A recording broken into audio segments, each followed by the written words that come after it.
might have been there 20, you might have been there 30 years, because you can basically get hired and retire there. That was the goal, right? You get hired and you're going to retire there. No issues, no problem. The fact of the matter is this, and this is according to Harvard Business Review, that the job tenure has dropped significantly. What does that mean? The average tenure of a professional is only 4.1 years. You have 4 years now to climb that ladder, which it's not going to be that realistic depending on where you're hired. And this is another important stat, because your C-suite level, people that are in the senior leadership, their tenure is even less than that. So it's about maybe 3 years or more. So here's the hard truth. In today's world, hard work alone will not, well, it'll get you noticed, but it won't get you the visibility, the credibility, and the influence outside of that one circle. And I want our audience to truly understand this as they're listening. What happens right now? Today is Friday, and you can see we got our colors on. It's Valentine's Day, right? If you lost your job today, what does that look like? Who can help you? What does your circle look like? Who are your advocates? What are your mentors? Right? You're outside of that organization now. You're no longer there. You're out there looking for another organization. What have you done to cultivate an experience around your credibility, your abilities, and your skill sets that allows you to step freely into a new experience? Or will you struggle like a lot of people will? You might between one job and then finally getting that next job where you walk in the door and get a paycheck. That could be 3 to 6 months. Let that sink in. That's really good information. That really makes me realize how much the system has changed on how visible we are. And like I said, I thrive in hard work, right? But now I see, looking back in retrospect, the people that noticed me was only in my organization, right? So what's the pros and cons of building a brand on a social media platform? I guess, so you want necessarily, like I did many years ago, just only exhibit your work in one isolated institution. Yeah, that's the most important thing. You don't want to just be known in that small circle. It's about your circle of influence. You want to widen your circle of influence. All the things you talked about are still relevant today. Okay, hey, you got to be good at your job. You got to be, hitting those numbers, hitting those metrics, doing a good service for where you are at, so that your immediate circle, they become your advocates, right? You want them to be an advocate for you. So if a opportunity did come up within the department or within the corporation or where you're at, you have the opportunity to get first dibs, let's say, at that. Good opportunities, right? Yeah. That has not really changed. What has changed is this, how we hire individuals. And I want you to take note of this. Before, a person, let's say a hiring manager, you can look at yourself. You've been in that position. A hiring manager may be looking at, all right, who do I have on my bench? Who's there? Who can do the job that I have open? And I might look at that bench and like, I'm not sure that's it. And that's when they start going out to either executive search or they go out to HR, right? And they start getting a slew of resumes and CVs, that type of thing, to take a look at and see who they might. Here's a fact. 85% of jobs that are filled today are through referrals and network, and not through a resume that's been on your desk. This is a fact. So if you are a good person with a good track record, but you're not well known outside of that circle, it's going to be much harder for you. Anybody can read a resume. And if your resume is not sizzling on LinkedIn already, before you need a job, you need to correct that. Because the first thing that anybody's going to do, whether it's the hiring manager, whether it is the HR recruitment office, or it's an executive search, is they're going to look you up on search and social. And if you haven't curated a story, and I said a story about yourself, how you have challenged different things in your career, how you've overcome. What are the results? That anybody can read a resume or CV, but they can't always get the story. And that's what personal branding is all about. You're telling your story, you're showcasing your expertise. You didn't have that platform, Yeah. Andrea, right? Now you do, right? Yeah, you're right. I didn't have the platform, so therefore I didn't have the reach. And that's really important to know that 85% there is a hidden job market. I guess that's what you're trying to say, is that there's a hidden job market that you can tap into if you have the right brand strategy, right? So I'll be honest, I'm a first generation healthcare, not executive at the time, but healthcare professional. And I really was just throwing some some darts against the wall, and I wanted to see what stick. I wanted to, like I said, work hard and prove that I was meant for those higher leadership roles, which it did serve me. But I think looking back, the newer skills grant, we can be more strategic. So is there any type of step strategy, 3-step strategy to really future proof your career as a professional in this new digital era? I would say, especially and what we have found, this is a fact, especially let's just talk about LinkedIn for a minute. Most people don't realize that only 3% or less of the total subscribers on LinkedIn actually post. It's a very low number. It's a very low. Most people sit back and kind of read the content and try to sift through it, or they might be in specialized groups. So when you have an opportunity to showcase your talent, LinkedIn is a great platform because it's not a lot of competition. It may seem like it, but it really isn't, right? And check this out. This is a fact. Okay. Professionals who post regularly on LinkedIn have a 7 times more likely, or I should say, are 7 times more likely to be contacted for opportunities, right? Right. So we want to ask our audience, what is your biggest fear about personal branding? Right. Let's get into it. Let's talk about it, because if only 3% of us are actually posting, and I just told you this stat that if you are 7 times more likely to get an opportunity if you're visible on the platform, what is truly holding you back? Maybe you didn't know this information. I just shared it with you, so there's no excuse any longer. Then you say, what's my process? I would say it's a 3-step process just to get started. We got to start talking about content, and we got to talk about thought leadership, right? It's not just about posting, so to speak, right? It's about, and I think this is one of the fears that people have, is what am I posting? What do I talk about? What should I put out there that I think will be interesting to someone else? And someone told me this about 5 years ago that made so much sense. You are in the unique position to be a mentor to the person you were 5 years ago. Oh, wow. That's a great perspective. Think about that. Like that. Think about 5 years ago, 2019. What were the challenges you were going across? Someone else is going into those challenges now.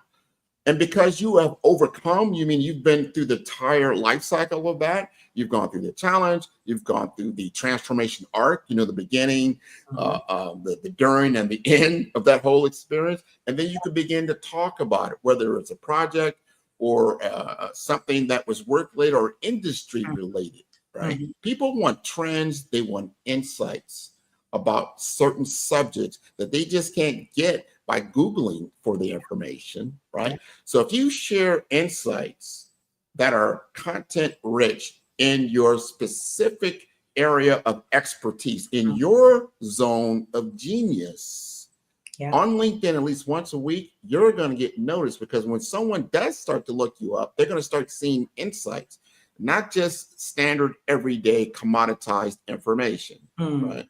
Yeah, that's good.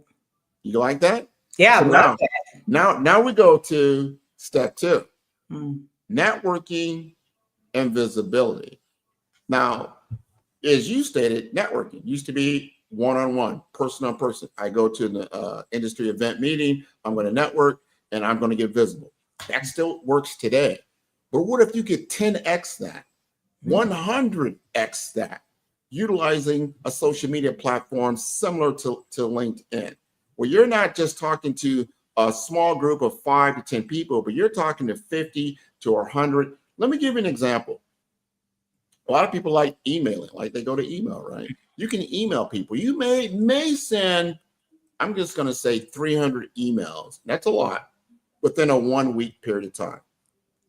When I put out one piece of content on LinkedIn, I typically will get 3,000 to 5,000 contacts, or I would say impressions per post. Wow. You're not going to get that on email. There's no is this the scale is so much more than that. So your visibility is 10x. And if you're strategic about it, you would engage with leaders in your field. Now, I'm going to talk directly to those people. I don't know about this posting thing and putting that information out. Go ahead. It can be intimidating. Absolutely. So some people aren't comfortable, but they are comfortable when it comes to engaging with content like they are right now. If you engage, hey, I know Andrea is hiring for a project manager, and I see that she's somewhat active on LinkedIn, and I see that she just did a post, and whatever that content was about, I'm going to then respond to that particular post with some insight. I don't just say, hey, that was great, something generic. Be specific about it. If you do that 2 times or up to 10 times per week to industry leaders that you really want them to know who you are, you're going to grow your brand exponentially, right? That's the step 2, right? That's tidbit number 2. Number 3, authenticity and influence. So when you get comfortable, you're comfortable now, right?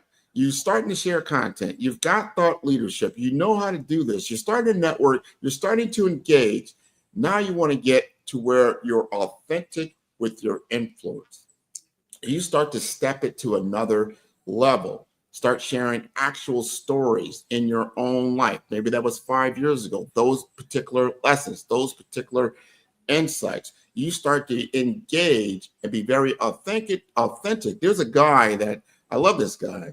His name is Roche, Roche, right? He was a former nurse, or I think he still is a nurse. He says he's son of a nurse. He posts maybe 2-3 times a week. He gets incredible reach. And all he is doing is being very authentic about himself, about being a nurse, being a male nurse, some of the obstacles he's come across, some of the things that he finds valuable. And he constantly does this. And he has over 36,000 followers now for who he is. So our audience, I want to ask this question. Of course, I'll be asking this to Andrea as well, is that who here has posted on LinkedIn in the past week? And be honest. Yeah.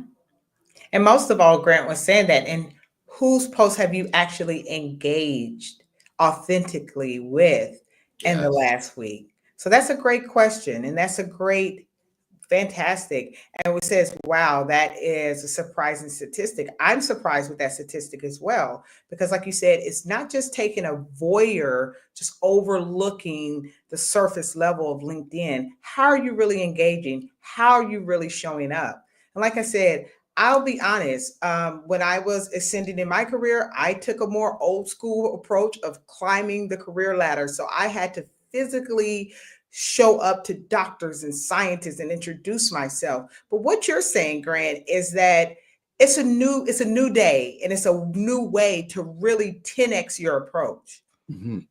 That is fantastic. So it's not even 10x. The statistics are ridiculous. Now think about this. And I'm going to speak directly to Emmanuel here. Yes, definitely. Because what you're looking at is everybody likes statistics. Statistics don't lie. They are the facts. That is true. So let's say you send that one email out, and just say you send it to 300 people. That's probably a lot. Most people don't. But you send that email out. It's one time. right?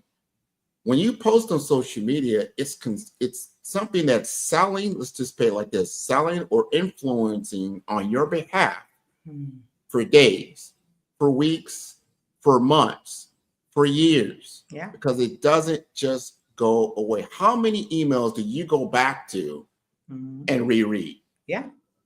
Not that many, because more emails are constantly pouring in. But now that you say that, when I post our work and our skill development courses that we offer with Upskill, I notice it's posts that I put up there 8 months ago, and people are still liking and commenting. And I'm like, oh, I forgot I put that, but it's cycling through. It's on a rotation. Fantastic.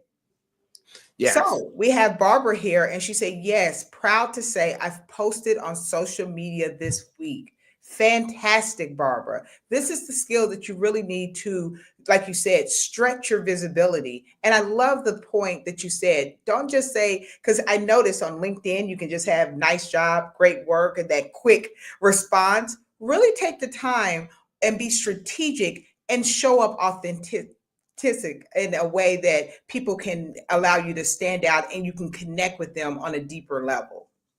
absolutely. And think about this. And I want Thank you. people to go to LinkedIn. A lot of people are watching us on LinkedIn.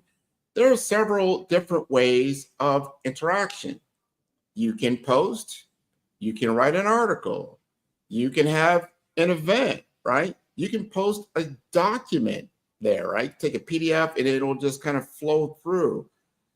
When you realize that you can do text, audio, and video at scale Mhm. of somewhat to the audience of a football stadium or a basketball stadium. If you look at mine, I've Mhm. got like 21,000 followers, right? That means every time I post something, and this is how I think about it, Mhm. I am posting to a sold out stadium Wow. for the Miami Heat, and they're listening to me. Yeah. 20,000 people. Every time I post, I am posting to 20,000 people. I guarantee you, I don't send an email out to 20,000 people. I can't network like that, No. to 20,000 people. But I get a message out, and Mhm. that's really kind of the key that we're talking about is the type of content. So people are not realizing, like, okay, I see what you're talking about. Mhm. All of this is very, very important. And then you get into the how I'm going to do this. But this is what we're talking about: building the brand versus climbing the ladder. Now we've talked about some of these things. I want to get Andrea's perspective of what I've shared so far and what her take is on it. My take is that there's an old school way of doing, advancing the skills, but things evolve and we evolve and strategies must change. So to really widen your visibility and really widen your approach of building a strong network so people can see your work. I love what you really said about your resume should speak for itself on your LinkedIn profile, right? This is you. Thank you, Ronald. It is a fantastic approach, So it's really gave me an opportunity to think back on kind of my more old school career ladder climbing strategies. Because when I did change and I wanted a new field into going into after an executive leader role, guess what, Grant? Only people in my institution knew who I was. So I had to Mhm. start all over from scratch.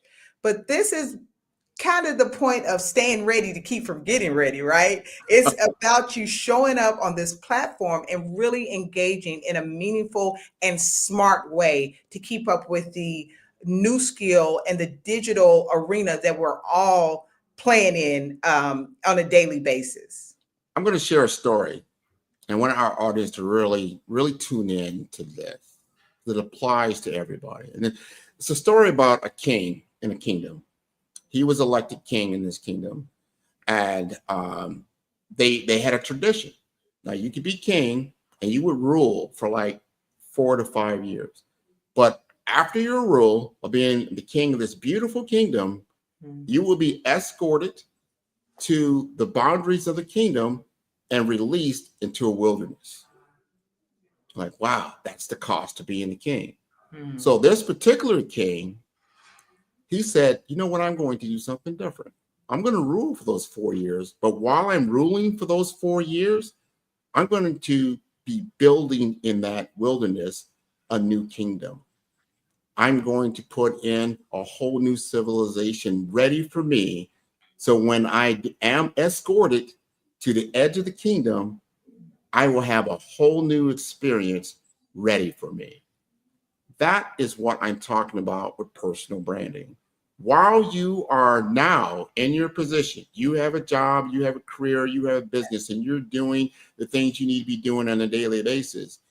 Think about that if you have a tenure of 4.1 years and you know this, what are you building for yourself for that next kingdom? How is that going to look? And are you narrating that story, or is that story going to be narrated to you?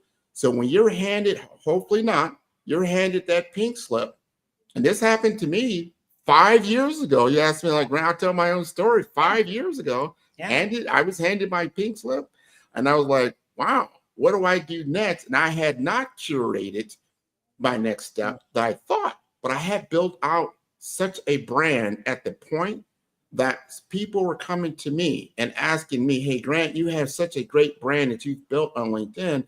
Would it be possible for you to be a advocate for me for my business? And then we'll work together. And that was the start of 5-star BDM. And here I am now being ranked in the top 30 in the world for personal branding.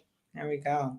That is fantastic. And because of your stellar work and expertise, you've really mastered personal branding. And that's why it's such a pleasure and honor to have you on our Lead with Impact panel to speak about branding yourself as an executive and the marketing strategy, right? Because branding and marketing, they're two different vehicles. So we want to decipher the two, right? And that's what Lead with Impact does. It sits you at the table and you come in with all of your 30 plus years of experience and you're pouring these skills into us to show us how important it is and how to apply it in your everyday workplace so you can be seen as the executive and leader that you are inside and outside of the organization. That's very key. So I just want to ask the audience, like, if you have any quick questions for Grant, this is a great opportunity to pick his brain, to really expand upon our conversation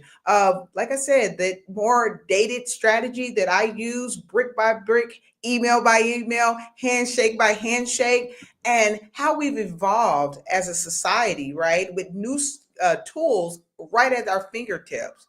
What are some questions that you may have for Grant? Please feel free to drop that in the chat. Grant, this has been a great opportunity to talk to you. And it makes me, like I said, go back in retrospect, thinking about the then approach and the now approach. It's a lot smarter on how you're strategically giving us that 3-step strategy to future proof our careers.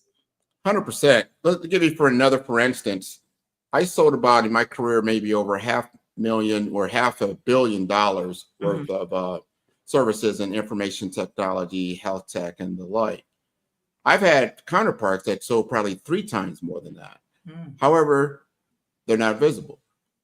People don't know their story. And because they don't know their story, they are seen as less valuable and less vocal. And they're not the one that's going to get the opportunity going forward. Because at the end of the day, people hire people that are going to make them better at what they do. And if it's the perception of that you are better, that's the narrative. Mm. Right? We want to be able to utilize these platforms to be an advocate for us. I know if you Google my name, I know what's on there. I Yeah. know what's going to come up. I love a almost $1 trillion company promoting my brand. I Wow. love that. They're saying, Grant McGar, you're great. You're top this, you're top that. He's Yeah. got videos, he's got articles, but I've narrated that story. You have the opportunity to do the exact same thing because these algorithms and these tools, once you know how to drive them, can be Yeah. your best skill set, tool set ever to actually amplify your mindset and get you to where you want to go in your career. Because we want to tune into your passions. We want to know what really gets you motivated. What is your purpose and your mission for what you're trying to accomplish? That's fantastic. And thank you for sharing your experience with us. What I know over the years, you change, you evolve, you grow. And although my story is different from yours, I didn't get the pink slip. I was actually getting a promotion, but I didn't want it. And I changed and I wanted to pivot. And what did that look like? And how had I created my narrative to create, that kingdom for myself on the other side? And that was a lot harder if I was had these skills that you're sharing with us today on how to really be more strategic in your role and kind of ride and whistle at the same time. So this is fantastic information. Well, thank you. I think our time is up. We want to remind people again to go. If you're more interested in these kind of discussions, see us again next Friday at 3 o'clock. But go to the website, go to upskill.edu. What's it? Tell us. Upskill.edu/events, where we will be hosting not only the Lead with Impact Secrets to the C-Suites. I come in and share a lot of visionary and strategic leadership. We have guest speakers, CFOs coming in, sharing that financial acumen.